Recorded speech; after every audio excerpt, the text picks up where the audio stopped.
Bismillahirrahmanirrahim. Assalamu alaikum all my dear viewers. In this video today I am going to discuss about a topic that is how we able to speak and learn English completely. You know that I am already before I am discussing some topics in my videos, and today I am going to discuss in this video how we able to speak and learn English completely, because it's very necessary and very important for all of us. And also it's dream of every person to speak and learn English completely. So today I'm going to share some tips how we able to speak and learn. And also it's very advanced, all of us know that it's very advanceable century. In 2022 it's very preferable and valuable in our society, also in all the world, whole world. It's very valuable because English is the only language which is spoken all over the world. If any person if any person wants to get a good job in a society, then he must to understand and learn English. Without English we are not able to get a good job in our society. Also if he also it's language of big countries like other abroad countries, and we have to interact with other different countries. We have to must first we have to must learn about English, because English is the only language we have to interact with all the world. So for that today I'm going to give some tips. According to me, first of all we have to knowledge about English, and also we have to know about English to, if we have to study a deep study about English books. Also we have improve our vocabulary, also word meanings and pronunciation, and also our grammar. It's necessary for us to improve our grammar, vocabulary, these things. But all of us know that if any person, a lot of person have lot of potential, lot of word meanings, lot of knowledge in his mind, but they are not able to speak and learn English completely. Then why? What is the reason? I think the reason is that English, if we want to speak English, then we have to need speaking or practice.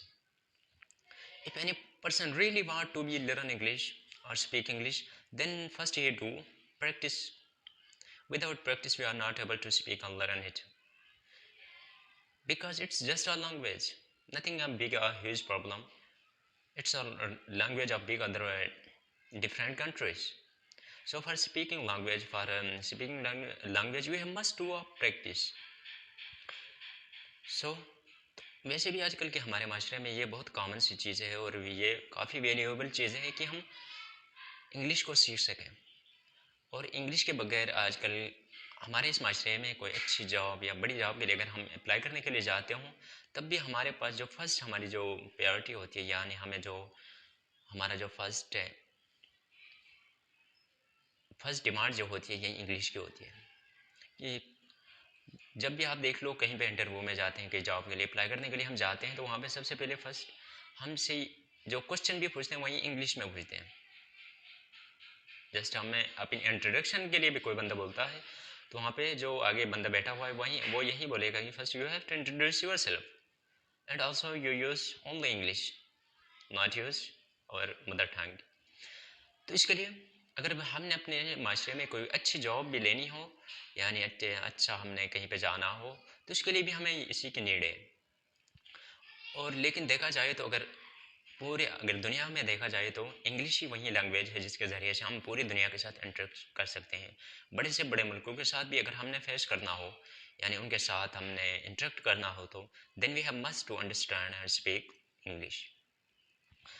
तो according to me, English, for speaking or learning English, we have must do a practice.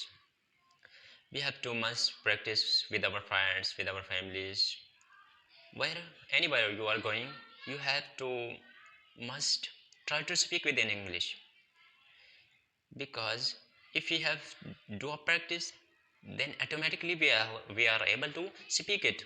Otherwise without practice we are not able. We have lot of potential, we have lot of word meanings, but we are not able to prepare and make our sentence properly, because it's very difficult for us without a practice. If you have practice, then it's very easy for all of us. तो अक्सर हम जानते हैं, देख लो, कभी भी ऐसा होता है कि हमारे पास वर्ड मीनिंग तो बहुत होती हैं, लेकिन जब हम किसी से बात करते हैं तो उस वक्त एकदम से हमारे माइंड में वो बातें, वो जो वर्ड मीनिंग है, एकदम से नहीं आ रहे, because already we are understand everything in our other mother tongue, और लैंग्वेज जो हमारी पहले से प्रैक्टिस बनी हुई है, अपनी मातृ ज़बान के ऊपर बनी हुई है. तो अगर हमें if we interact in English with any other person, then at that time first we have to convert that words in English. After that we are able to speak. पहले हम क्या करते हैं, अपने जहनों में उस वर्ड्स को जो हम बोलने जा रहे हैं उसको अपनी जो मादरी ज़बान है उससे इंग्लिश में कन्वर्ट करते हैं. इंग्लिश में कन्वर्ट करने के बाद after that we are able to speak some words, few words. तो उसके बाद हम कुछ अल्फाज बोल लेते हैं. क्यों? कि उस इंग्लिश बोलने की हमारी प्रैक्टिस नहीं है. We have no any practice to speak English. So for that it's very must and it's very important for us to speak English. Then we have to practice. And the second thing that is, in our society, any English teacher says that if you have to learn and speak English, then you have to first you have to prepare your word banks, word meanings. Also you improve your pronunciation. After that you have to improve your grammar. These all things are necessary, but if you have no practice, then these all things are nothing. Because आप अपनी मिसाल लें कि अगर हम किसी से बात करते हैं तो उस वक्त भी हमारे अंदर बहुत से अल्फाज होते हैं, लेकिन हम इसको शेयर नहीं कर पाते हैं. We don't convey our message properly because we have no any practice, we have no any instruction in English. इसका जो मेन रीज़न है यही है कि हमने प्रैक्टिस नहीं की है. हमारे पास वर्ड भी हैं, हमारे पास इंग्लिश का जो बोलने का तरीका भी है, लेकिन हम बोल नहीं पाते हैं. जो बोल नहीं पाते हैं उसका रीज़न यही है कि हमारे अंदर प्रैक्टिस नहीं है. If you do a practice for a month और 2 months, inshallah automatically we are able to speak and learn it completely. It doesn't matter, it doesn't big a huge problem to speak learn English. Speak or learn English, it doesn't matter. It's not a big problem. It's just a language. तो अगर किसी language को सीखना हो तो इसके लिए भी हम यही करते हैं कि इस लैंग्वेज को हम बार बार दोहराते हैं, किसी से पूछते हैं.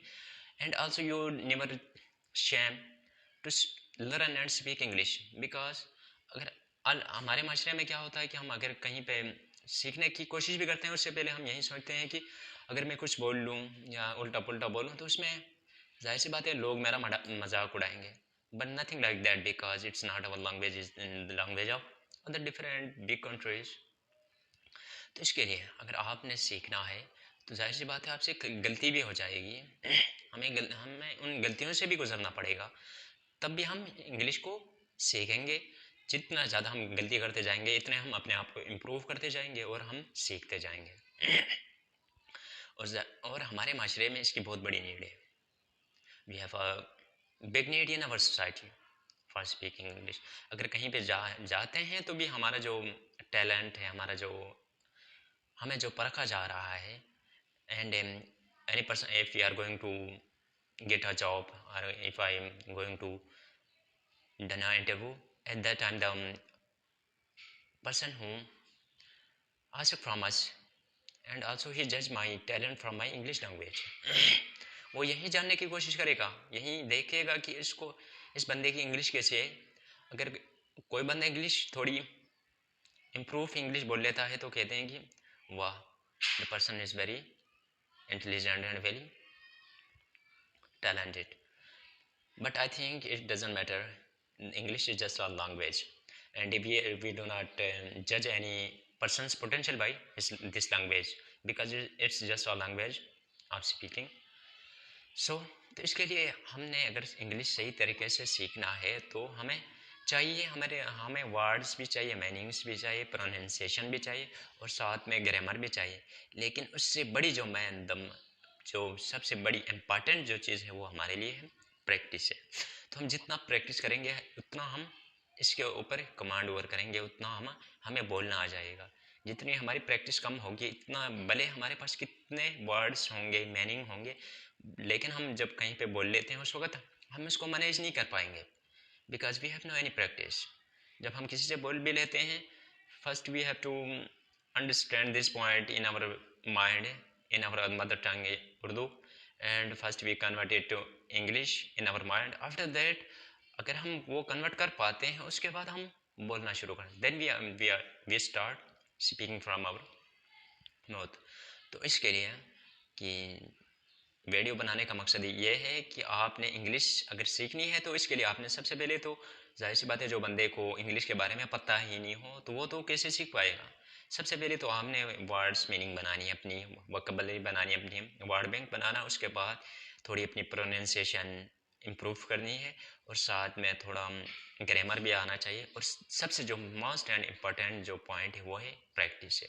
आप कहीं पे भी जाते हों, अपने दोस्तों के साथ हों, फैमिली के साथ हों, तो वहाँ पे आप प्रैक्टिस कर लो बोलने की, इंग्लिश में बोलने की कोशिश करो, भले जो भी हो वहाँ पे इंग्लिश में बोलो और अपनी इंग्लिश को इम्प्रूव करो। तो इसी के साथ take care yourself, also remember me in your prayers. Okay, Allah हाफिज़।